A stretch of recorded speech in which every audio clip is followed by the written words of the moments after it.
சென்னை புத்தக கண்காட்சியில் பட்டியலின மற்றும் பழங்குடியின பதிப்பாளர்களும் இடம்பெறுவதை உறுதி செய்ய கோரிய மனுவுக்கு பதிலளிக்கும்படி தமிழக அரசு மற்றும் பபாசிக்கு சென்னை உயர்நீதிமன்றம் உத்தரவிட்டுள்ளது. இது தொடர்பாக செந்தமிழ் செல்வி மற்றும் பிரதீப் ஆகியோர் தாக்கல் செய்த மனுக்களில் 95 லட்சம் ரூபாய் தமிழக அரசின் நிதி உதவியுடன் பபாசியால் சென்னை புத்தக கண்காட்சி நடத்தப்படும் நிலையில் சிறு குறு நடுத்தர தொழில் என்ற அடிப்படையில் பட்டியலின மற்றும் பழங்குடியினத்தோர் நடத்தும் பதிப்பகங்களுக்கு போதிய அளவில் அரங்குகள் ஒதுக்கப்படுவதில்லை என குற்றம் சாட்டியுள்ளனர்.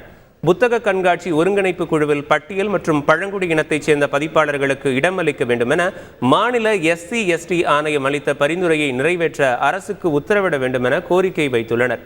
மனுவை விசாரித்த நீதிபதி அனிதா சுமந்த் வழக்கில் பபாசியை எதிர்மனுதாரராக சேர்த்து இது சம்பந்தமாக பதிலளிக்கும்படி தமிழக அரசு மற்றும் பபாசிக்கு உத்தரவிட்டு விசாரணையை வரும் 2ஆம் தேதிக்கு தள்ளி வைத்தார். செய்திகளை உடனுக்குடன் தெரிந்து கொள்ள உடனே சப்ஸ்கிரைப் பண்ணுங்க.